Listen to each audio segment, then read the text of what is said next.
Just about me, my program, like right now, like I said, I have about 135 students, but I have 5 levels of orchestra, starting everything from what we call beginning orchestra, but it's not straight beginners. They're kids who have played, most of them for 3 years, but who struggled technically. Students audition for the program, and then I have, and that they usually play level 2, 3 literature. Then I have a level 4 group, a level 5 group, a level 6 group, and then I have a chamber group, which is my elite 16 to 18 students with true chamber orchestra. And then they're playing, level 6 music. They also do double duty and play with the full orchestra. So, it's a big scope of students and diversity in their ability levels, but also my school is wonderful because it's very diverse culturally and socioeconomically. I just love it there. We have great facilities, great supportive administration. So it's a wonderful place to be. Kind of a long history. My predecessor did some amazing work there, and been able to kind of continue that and change some things and build some new things. But so I have everything from students who struggle holding their instruments properly to students who audition in Juilliard, and a student went to Yale in music this year. So kind of that very diverse situation. So obviously it's hard for me to hear from you, but I did get the breakdown of all of you and your what you teach and your levels and things like that. But keep your questions, and I definitely want to talk to you at the end. I'll definitely allow some time for questions. But thinking about, as we go through some of the things that you were successful with and some of the challenges that you might have, I definitely would love to hear from you and try to hopefully help. But again, I think what Dr. Boonshaft said is, if you walk away with 1 or 2 tricks or ideas after a PD like this, then that's a great thing. It's a great thing. We do have the option to allow people to talk if you'd like. Okay. They would just have to raise their hand if they want to talk. And I don't know if you want me to cut in if somebody wants to talk, or wait until we could wait. That would probably be better. But I think if they're able to use that question and answer, that would be really good. Then we'll have like a log of questions we can go through. And if you see something that's like really pressing, don't hesitate to interrupt. That's totally fine too. So the number one thing, and as I was listening to Dr. Boonshaft, he was basically taking my presentation away. But what we do is all about relationships. And unfortunately, that's the most difficult thing to foster in the virtual world, right? So it's really important that you show that you care. In the spring, I had a whole bunch of students that were MIA. They just dropped off the planet, and I never heard from them. And so I reached out via email and to their parents, and I started texting them through Remind. And it was amazing to learn about the situation they were in, or someone having health problems or just lack of technology. So make sure that you're keeping those relationships up by communicating. How do you deal with those students who are disengaged? Well, I had a senior who was one of my superstars, most outgoing, and she plummeted into the depths of I don't know where, and never heard from her. And then finally, by the end of the semester, I heard from her, and there were all kinds of things going on in her head, and so it was just, she was glad that I was continuing to reach out, and it helped her through the whole thing, even though I really didn't hear from her to the end. So you just don't know how powerful you are, especially for your students who maybe you're close to. You can be a very powerful thing. So you just be persistent as you go through all this, and be yourself. As we were in virtual world and things were going in my house, and I have 2 young boys, and they were wrestling upstairs, and they were hearing people were hearing what was going on. So you have to understand that you're a real person, and you're feeling a lot of the similar things that they're feeling, and that it's okay. So, and then like Dr. Boonshaft said, you got to have fun. You got to keep it lighthearted. If you get too serious in all this, it's going to be detrimental, and you're not going to enjoy it, and your students aren't either. And then, as he also mentioned, what are we looking at for the future? So I'm going to go ahead and give you some ideas as we go through. I have some practical things that will hopefully be able to help you, some assignment ideas, and I have some examples I'll be able to show you as well. So, again, we don't know the student situation, whether it's, whether they have space or they have the right equipment. I did a poll beginning of this school year to make sure everybody had what they needed. And I had at least a dozen students without music stands. And these are kids who have been playing for 3-4 years. So I had a whole big box full of those terrible, folding stands that we just hate to keep around. And so I put a rubber band around the top and the bottom, and I put a sticky note on there, and I took them to the office, and I said, come pick up a music stand. And I had a whole bunch of kids just come in through the line and pick up music stands. So it was a way for me to help them out. I also had students in the spring who didn't have instruments at home, especially those bass players.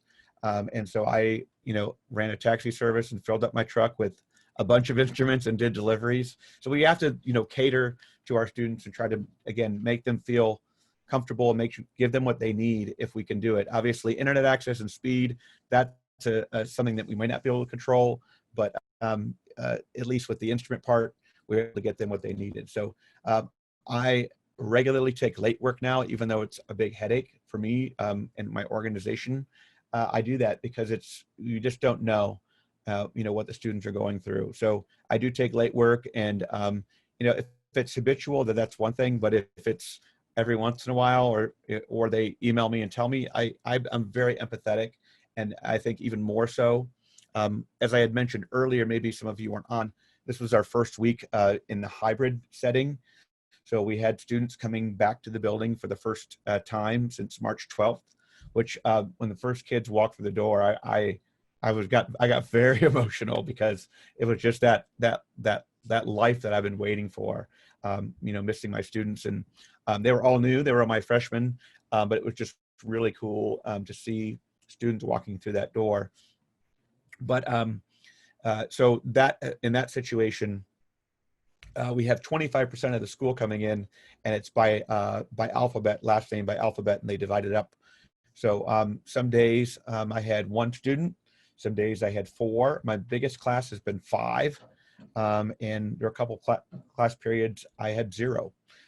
So on Mondays and Tuesdays we do that. On Wednesdays we're completely virtual, and then on Thursdays and Fridays we have the other 25% and 25%. So and that's our phase 3, and then our phase 4 will be 2 days a week, and then in just 3 or so weeks we start our phase 5, which is full face-to-face. And then again, students can opt to stay at home for the semester. And if they come to school and they opt to go back to virtual, they can do that. And if they've stayed virtual for a long time and they want to come in, they can do that as well. So our school district's being very flexible, and that's kind of nice. So we're going to see how it goes, but I'll share some of my experiences with that first week of hybrid with you as we go through. So number 1, and Dr. Boonsheff mentioned this too, be willing to experiment, try new things. Things are going to work. Things are going to bomb. And you have to tell your students, we're going to try this, because you're going to find, if your students love it, then keep doing it. And if they absolutely hate it, it doesn't work, then you've tried it. You can say you've done it, and you don't have to go back there. But, try one new thing at a time. Experiment with the new technology, whether maybe it's a website. I use this website called Duck Soup. And Duck Soup was pretty cool, because you could upload a PDF and then create all the blanks to fill in. And you can put in answers, whether it's like a letter or letter name or something like that. And then it automatically grades it for you. And some of my students loved it, and some of my students hated it. They couldn't get it to work. So I used it one time, and then I wasn't able to use it anymore. So you have to be willing to experiment and think outside the box a little bit and try new things. But it is super overwhelming. I'm a technology person, and I was overwhelmed by all the things that people were throwing out there that you could use. So the number 1 rule is use what works for you, and don't try to be someone else, because there's just so many resources, but you have to pick what's going to be effective. That's the bullet one there is what works for others may not work for you. And then some people may be more tech savvy than you, but that doesn't mean you can't teach, do a great job teaching remotely or in a hybrid situation. Because we cannot do live playing, and that's what we do is playing together, and that's what the students miss. That's the big challenge. Don't feel that you have to do a virtual orchestra. Time permitting, I'll be able to show maybe a little sample of the virtual orchestra that I did. Again, the virtual orchestra was something I did. I did a pretty big virtual orchestra project, but I did that for my seniors because I felt like I had to put something big together for them. It was nice, but I don't know necessarily if all the effort that went into that was rewarding enough for my students and they appreciated it enough. But I just wanted to try to do something nice for them. So, but again, we have to try to remember that it's not going to be the way it was, and we're going to have to adapt and try new things. But I've found it very fun to take advantage of the time. So, teaching different subjects, teaching theory, doing more ear training, doing lots of different things that we never, quote unquote, have time to do when we're preparing for a concert or performance. So it's been kind of nice. One of the things that's really important to do is to set expectations. And you can create a little graphic like this. I think I stole this one from somewhere. You'll find a bunch of these expectations. And URL for us means Universal Remote Learning. That's what they call it. And I set this out there for students so they would know what I was expecting. Obviously, be on time, being prepared, making sure they're muted, presentable so they're not showing up in their PJs, chat responsibly. And one of the things we were encouraged to do is have our students have cameras on. And I know that's probably a huge challenge for any of you that are teaching virtually right now is cameras on. I haven't figured out the magic button for that and the trick to get all my students to do it.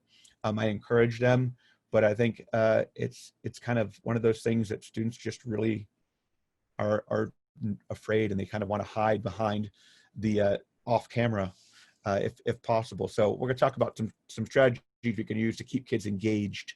So for communication, obviously there's a lot of tools. Just a reminder, and I think a lot of people learn this in the spring, but don't share your join information on a public calendar, because that's how all that Zoom bombing happened and people coming into chats that shouldn't be there. So just make sure that you keep all that private.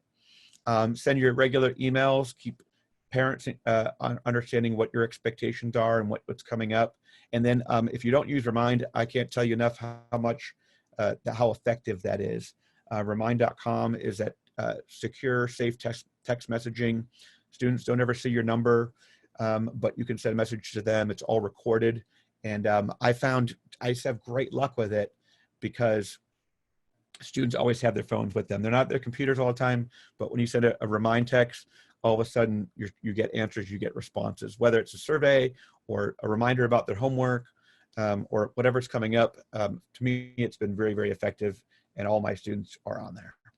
So for you guys, technical considerations, make sure that you have a professional looking workspace. Like I'm in my unfinished basement, and so behind me is a black screen. If I took this away, it would look really bad. So, and I have a light above me. I guess I can show it to you. I have like a really inexpensive umbrella light, and it just gives me a nicer light than what I would have if I was just using the lights in my basement here. So have some kind of nice workspace, or if you don't have that, definitely use a virtual backdrop. And then if at all possible, get your camera at eye level. It does make it more personal. I mean, I'm not sure if you've been on Zoom before where you're looking up the person's nose or anything like that. You want to get on that same level with your students. And if you can bring your camera up to eye level, that's really, really helpful. Creates a more personal experience. And then, like I said, lighting, even those, they make these really inexpensive, they're called ring lights. And then they go in front of you, and you can put your phone in the middle of it if you use it with your phone. But I think you can get them for about $20 on Amazon. Our principal bought every teacher a ring light, and I'll show you later my setup. And it's been really, really nice. And it just provides, and it comes with 3 settings. So you can do white light or soft light or natural light, and it looks great. But check those out. They're fantastic, and they run on your USB port, so you don't even have to plug them in to anything else besides your computer or your hub. All right, keeping students engaged. I have found that, like Dr. Boonchef said, you're going to have the attention span based upon their age. That's pretty much the case. And I even think for adults, we have that 7 to 12 minutes of time, focused instruction. It's really important that we kind of break it up into chunks. Lots of breaks, short breaks, stretch breaks. That's what I was going to actually do right now in my session. So I want everybody to either stand up or sit down, but stretch out, take a break, take a second to relax, do some stretching. Yep. My arms are sore from my workout the other day, so I'm going to stretch out. And we just take a 10-second, 15-second, 30-second break. Get your kids to do jumping jacks, whatever you can do just to take their attention away from, your boring face or whatever it might be. It's important that we take those breaks. I also will frequently, I have like a folder full of memes, and I'll just throw one of those in the chat box, and I'll say, what do you think about this meme? And then they'll put their reaction in. Microsoft Teams is what we're using. And so in the chat box at the beginning of the year, everybody could use the GIFs, and it was really fun to be able to put GIFs in there and have everybody share a GIF at the beginning of class. Or at the end of class, how are you feeling at the end of class? Or are you ready for the weekend? Put your GIF emoji in there. And then they took the GIFs away, and everybody was really sad. I guess kids were bullying each other with GIFs. I don't know. So they took the GIFs away, and we still have emojis, I guess. So it's better than nothing, but everybody was really bummed when they took the GIFs away. So anyways, that's break it up, make it fun. And then obviously you gotta play the game, even if you're tired, even if you think teaching virtually is the worst thing in the world, which it almost is. You have to keep it energetic, and you have to be up there, upbeat with your students. Finally, the one thing that I started doing the last week and a half is I just started cold calling my kids, because I would have a lot of kids with cameras off, and I was starting to feel like I was ineffective. And I know that it's just how kids are. And so I just started cold calling kids, and I have, I'll show you the example later of my cold call. It works. And since I started doing that, I have a lot more engagement. I have actually more kids with cameras on, and the kids are ready to unmute and answer questions as before. I don't know if they were, playing Fortnite or something while I was teaching, or on TikTok or whatever they're doing.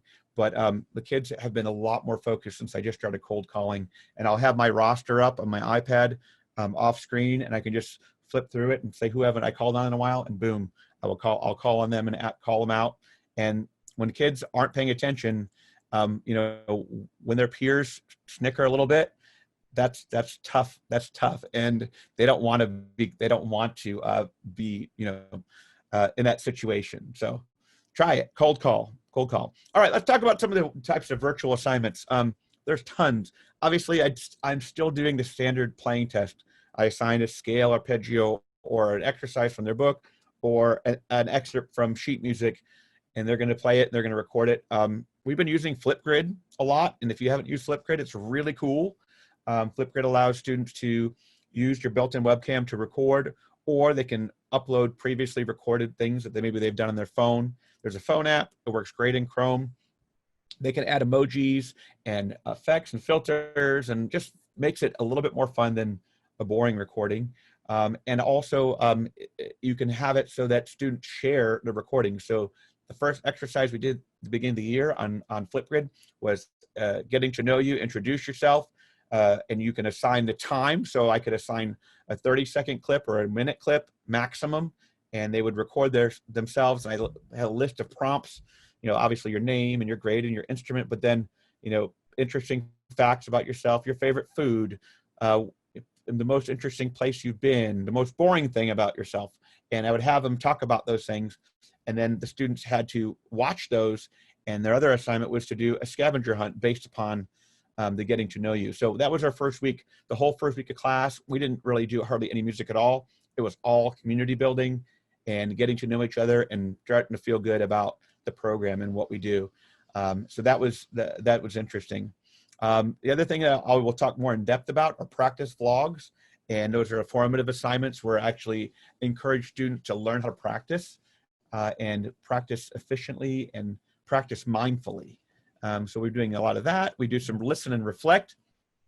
I'll do a YouTube Tuesday, I call it, and I'll pull up a video and share that with them, and then give them like a survey to answer, just a reflection type of journal type thing. That's been very effective. There's play-alongs. I'll go through those. We have theory Thursdays. So every Thursday, we have a little theory lesson that I'm using music from musictheory.net, and then they do a formative little quiz based upon that particular lesson, and they're really small. We did a major scale construction.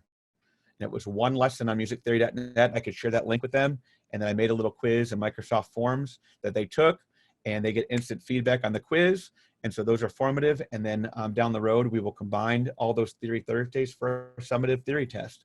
So I never would have really done much of that if I was preparing for the fall concert and then having to get ready for the winter concert and then festival and all these other things that we have going on. So it's been kind of nice. And I think when we do come back together, we're going to be a lot more prepared than we think.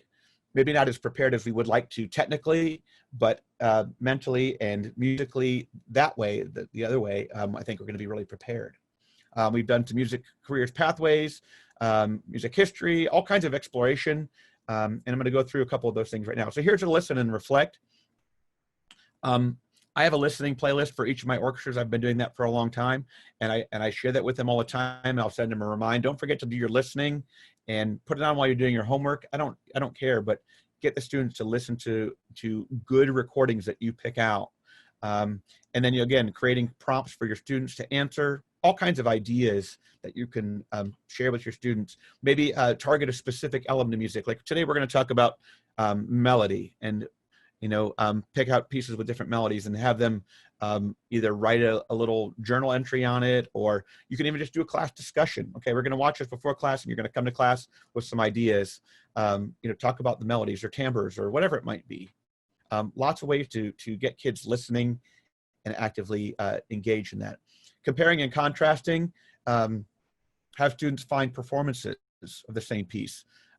Creating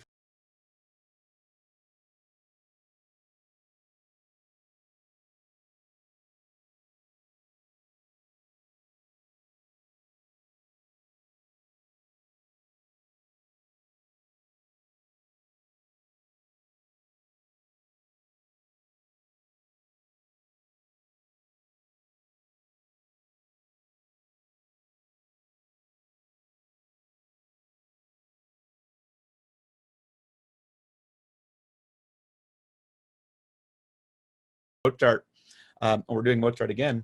I had them listen to this orchestra play Mozart and this orchestra play Mozart. And as you guys all know, they sound really different. Well, what are they doing differently?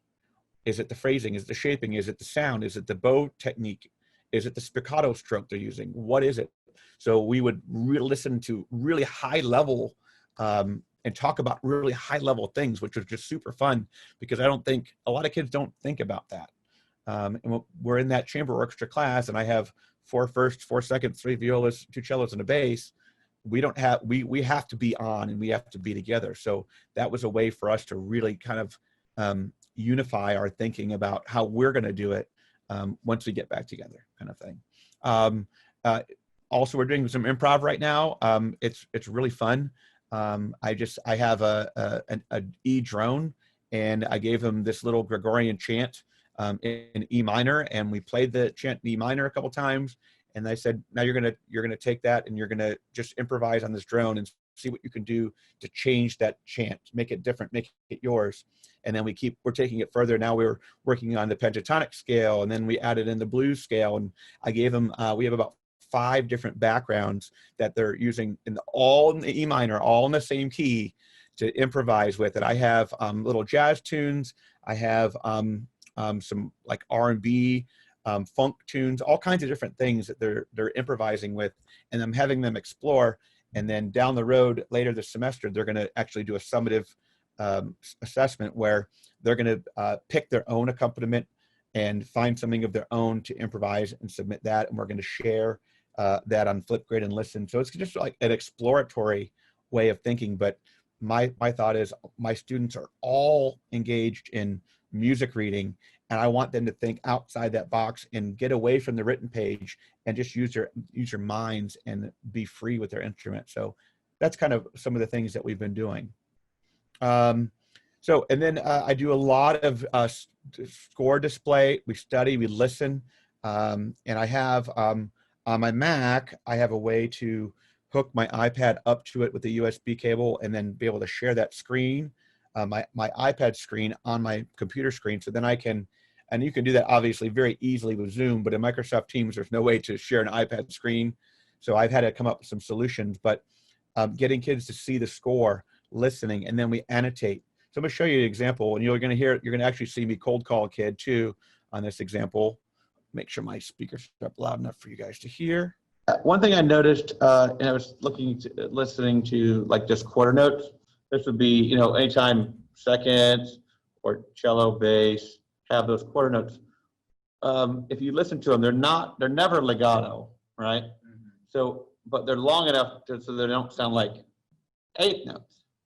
So the marking that technically maybe should be on it would be one of those, right? So we're still, what does that mean? Let's see, I'm gonna call on someone who's not paying attention. William. Yeah, can you repeat the question? Didn't really hear it. See? And then from then on, he was Bingo. Okay, yes, William. Look at my screen. So when I put in this marking, what does that mean? Doesn't that mean legato? Well, but why is there a dot under it? If it was legato, it would just be, like that. But that's actually tenuto, right? So what is tenuto? Just things like that as we go through. And we're just talking about the music, and I have the score handy, and it's all there, and the kids can see that. And then we went through it, we listened to it again, and then we played it. I'm using lots of recordings in my classes right now. And I would take the recording into GarageBand, or I'm using Logic Pro, or you could use pretty much any other program, and I add a click track. I add a click to a pre-existing recording, and that really helps get the kids online. I'll add like a 4 count or 8 count count in before the recording starts. So I'm amending that recording a little bit, and we're using those in class. And then I'm able to slow them down. Again, what Dr. Boonshaft said, I'm using an app called AnyTune Pro on my iPad. I can load any audio track in there and have complete control over the speed. And I think I paid $5 for the ability to take those slowed down recordings and export them. And then I will put them in a folder, a OneDrive folder for the students to be able to download the recordings in different speeds, 70%, 80%, 90%, and 100%. And they can download all of those versions and then practice along with those, along with the metronome click in there. So that's kind of how I've been doing repertoire, which has been a small part of what we're doing, but I think I need to continue that a little bit. And that's why the kids are there. They want to play. So that's what I've been doing. And so here's another example. We've been doing some technique discussion. So I'll show you, this is a recording from, again, this week in my class. A little bit about some basic stuff. And particularly your setup, because what I've noticed from videos is that some of us still are struggling with having a good setup here, or and it's really, really, really important that we do that. So we're going to talk about that a little bit today. We're going to start with this guy. Let me see him. All right. So I'm going to call on some people to tell me what is wrong with this guy. Hold on, I gotta hit save. My last class, okay. So let's see, start with someone who I haven't heard from in a while. Start to Julia. Julia, what is wrong? You name one thing wrong There's a lot of things wrong. One thing wrong with this photo. His bow placement. His bow placement. Oh, it's way out here over the fingerboard. Everybody see that? Oh, okay. We're gonna get a terrible sound. Thank you, Julia. Perfect. Okay. Let's see who else I've been called on lately. Alyssa. He has what is it called? Pancake hands. That's what my other Very good. He's got the classic pancake hand. Okay, pancake hand is really bad because you can already see his first finger. He can't ever possibly play on the tip of his finger because the hand is so far back. Okay, so that just like I said, another example, but you know, pulling up pictures of, and that's an excessively bad one, right? But you know, a lot of the kids are laughing at that. But just being able to talk about our technique and having kids point out things, and again, cold calling them, getting them engaged, and then a couple kids had trouble finding some other things, and it took him a little while to realize that he was holding it completely backwards, you know. So those are some things you can do. One of the big things I've done is practice vlogs, and practice vlogs I actually started doing before we went virtual, but it's super handy to use while we're virtual. And so my practice vlogs involve two parts. One is a Google Doc with the directions on how to do it and some items of reflection. And this all involves practicing, how to practice, what we need to use to practice. And then students, the second part is students upload a 3 to 5 minute practice sample video. And when I say practice sample, I tell the students, I do not want to hear you running through your part. I do not want to hear you performing it. I want to hear you digging in, slowing down. I want to hear you sounding bad. I want to see what you do. I want you to think about that process. And it's amazing how bad our students practice and how ineffective they are. And so I'll share you a couple examples. But it's great that you can watch. And I don't have time to watch a 3 to 5 minute video of 150 kids. Like, nobody has time that. But what I can do is I can start it, I can skip, and just be able to see their process a little bit and just skip through and hit on some points like, okay, they're not slowing down. They're just playing the same wrong fingering over and over and over. So then we give them feedback. So it's a formative example, a formative assessment for me. And it's crazy what our school district has done with our grading under all this.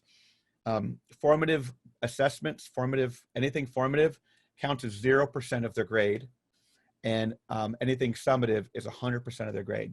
So it's been really challenging for me because I am a big fan of formative, and a lot of my students, you know, they're like very high achievers. They want to get a really high A in my class. They want to get a 99 or 100 or whatever. And having lots of formatives helps them get those type of grades. And the summatives, you know, I got to kind of crack down. I have to grade a little harder on those. And so it's been challenging that way. But anyways, that's a whole different conversation. So there's a Word document, and I was using Google Docs before. And I'll show you what exactly that looks like, just a very quick sample. And then again, they're providing a video, part 2, with some, and then I provide feedback, how to help them become better practicers. So here's an example of what the practice vlog looked like. And I would always put like a meme or something like that in the document. And so this one is, I don't want to practice. I want to skip ahead to the part where I'm awesome. That's how all kids are, right? And then I would put in a quote for the week. So there's no glory in practice, but without practice, there's no glory. And then I would talk about their work. So what piece are you working on this week, and what specific measures are you going to focus on? And then they would tell me what they were doing. And that's everything in blue there. So I set up the questions, and then I put your answer here in blue, so that way I could easily just read what they wrote, because theirs is going to be in blue or red or whatever color. And then how long did you work on these things? What are you focusing on? What kind of techniques? And then every week I kind of change it a little bit. So I'm not giving them the same questions every week. I change it a little bit. Sometimes I'll talk about other goals that they want to work on, or whatever it might be. Some motivational things. What motivates you to practice? And then I try to provide some practice strategies. I'm using Gerald Klickstein's Musician's Way, and I'll use some of his articles, or Bulletproof Musician, or some other books that I have on practicing, and I'll provide some strategies or some ideas. and then ask the students what they're using or maybe what they want to try to use. And so I get some good feedback. Here's an example of one of my students. And let's see if that'll play.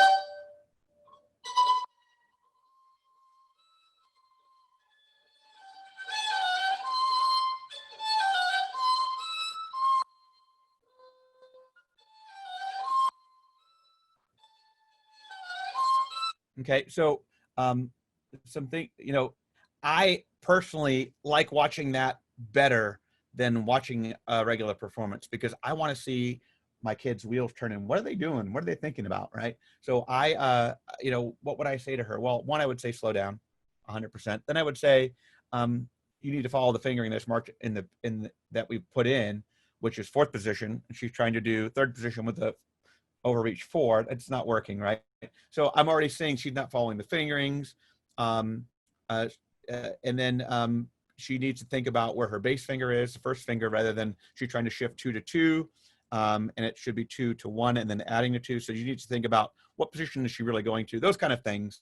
And so very easy to see. And all I'm going to do is give her some feedback, good work. Like to see you slow down a lot more and then think about, how you're going to do shifting. I don't think you're following the fingerings. Double check your fingerings.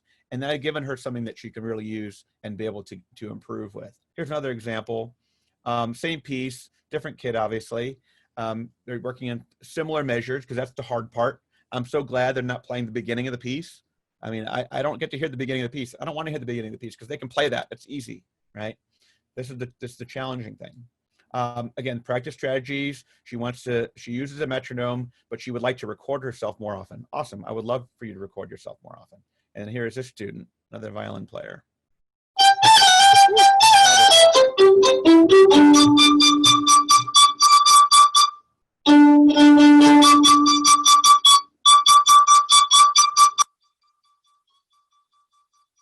This one, the fingering actually calls for a replacement. You replace it with third finger, fourth position, so you can get that.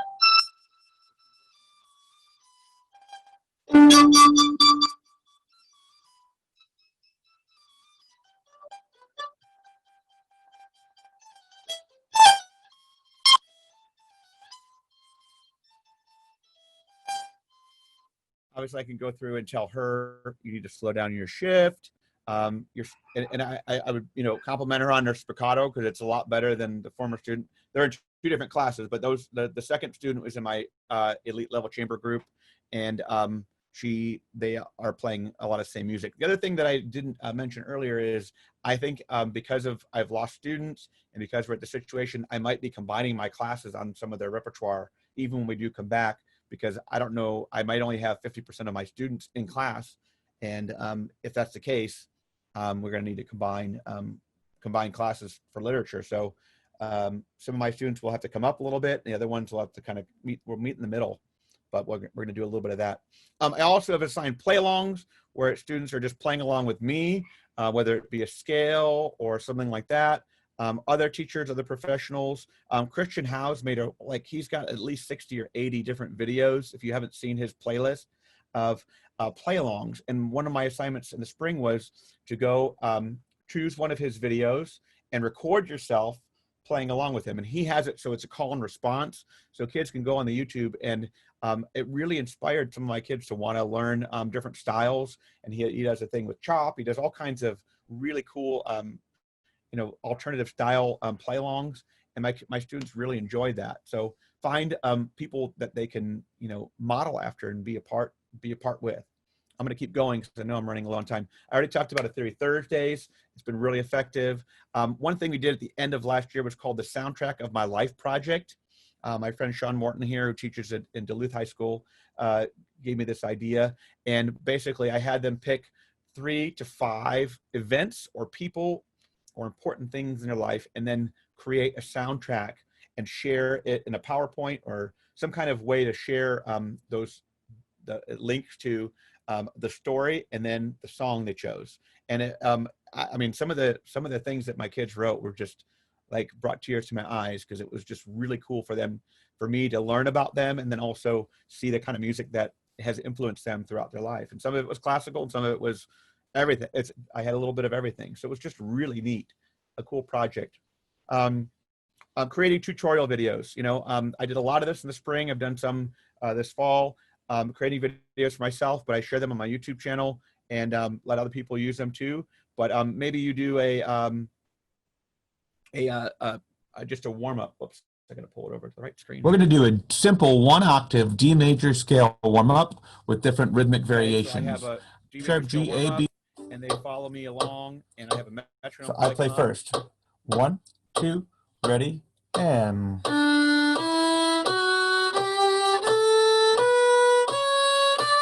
E. Your turn.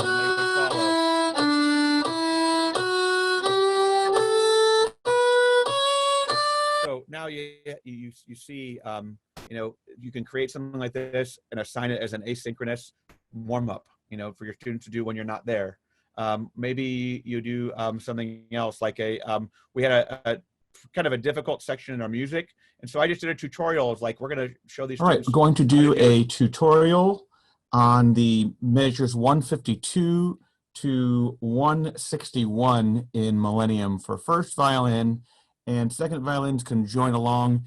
Yours will not go to third position like the first violins at the end, but the notes are the same, they're in octaves. I'm going to play a so I had it so they could, I would more play time, a measure, ready? they would play measure back. And.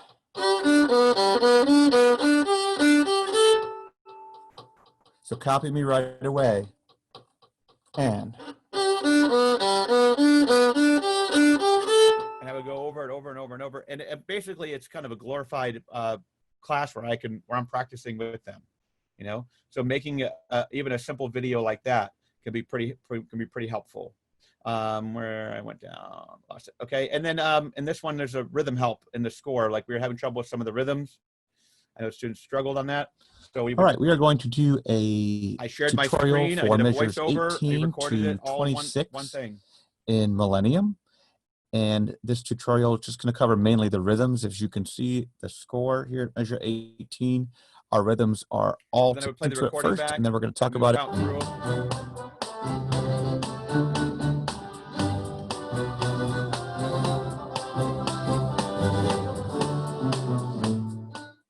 All right, now that we've listened to it, we're going to go through it a little slower. Again, we're going to have a 1 measure introduction into it, and then we're going to say 18. So I'm going to count it kind of aloud. Say my. So I would just kind of go through it. I'm counting rhythms, helping them, you know, figure some things like that out. But screen capture with a voiceover, whatever you can do, like lots of ideas for making resources for your students. Obviously, grading, every school district is going to have their own way of doing it. It's going to be challenging, and our school district came up with some crazy rules, and I'm just doing my best to try to follow them. But be fair and consistent. Like I said, be empathetic. If you need to accept late work, do so. Your setup is going to be a lot different than mine. Here's mine. If you want to see something crazy, I have my Harmony Director keyboard that I use a lot in class. I have my iPad that I keep my scores on. My main computer, I have another iPad I play music from and YouTube's on, and I have my external screen that I can keep my email and everything else that I don't want my students to see, you know, like private emails and whatnot, keep that on a separate screen. So when I share my screen, they never get to like scroll by my email. And then I have a mixer over here that I'm playing all this stuff through, so that my kids who are in my classroom, which I have my seats spaced out and distance here out, and there's my ring light I was telling you about. So obviously you might not have a crazy setup like this, but you have a setup and kind of figure out what you need to use to make yours to make it work for you. Some of the things I use, obviously my MacBook Pro is my main thing. I have to actually ship it out tomorrow, and I don't know what I'm going to do without it. I have to use my Windows PC that my school gave me for a week and a half. I hope I will survive next week. Luckily, I have my iPad, and I'm going to try and do a lot of work on there, but I have a bad port, and I'm going to have it fixed. So I use that. I have an external monitor like you saw. I have 2 iPads. On my video cameras, I use a Zoom Q8 handy recorder for making all my YouTube videos. And then I have my internal camera on my Mac. And I have another one, a webcam attached as well.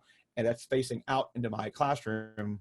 And so I can easily switch cameras with the little button on Teams, and it'll switch out to the outside camera or back to me. And I use that a lot. I'm also using an audio interface. And I mix everything through there. But the one thing I recommend, if you can't get anything besides your computer, is to have a good microphone. And I don't mean a $500 microphone. You can get a $50 USB microphone, and it'll be 10 times better than the thing that's built into your computer. So number one, get a good microphone. And also I would say have speakers, whether the computer speakers, just have some kind of speakers. But you're going to want to be able to, when you're teaching hybrid, you have students in your room and at home, you're going to want them to be able to hear everything. So you're going to need to have more than just your computer, your built-in computer speakers. What else? And then I only have about 7 minutes. So the software, I will share all this. Everything is on my website at orchestrateacher.net. All the slides that you see here are there. And then everything else I've ever done pretty much is on that website. But what you have to think about is the future, and how will this pandemic and anything that happens beyond this change music education. Will we survive it? Will our classes, keep going? I'm concerned, obviously, for the next, 3 to 5 to 6 years, depends on, how everything goes. But will budgets be impacted? Obviously, we're always first in the chopping block. So, I'm really concerned that we're going to be in for some hard times. But if we can, once we are back, if we can make that magic happen with our students, keep them excited, and play the concerts and do all the great things, I think we could probably come back a lot sooner than a lot of us are anticipating. But definitely plan for additional distance learning and hybrid learning. It's going to be here for a little while. Figure out what works for you and maybe what doesn't for your situation. But feel free to reach out to me. I have a list of resources here. Again, this will be shared on my website. I don't think I have time to talk about virtual ensembles, but if you want to know more about that, I'm happy to talk with you about it.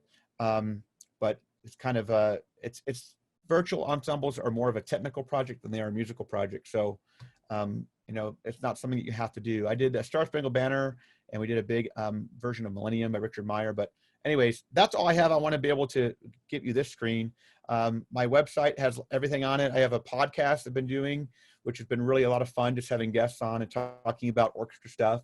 And then my YouTube channel has lots of resources and scales and things for you and things for your students to be able to use too. So hopefully it'll be helpful. You can scan the QR, but I guess I'll go ahead, take some questions, Brian. And okay, we could do it 2 ways. If you're shy, you could just write your question in the Q&A.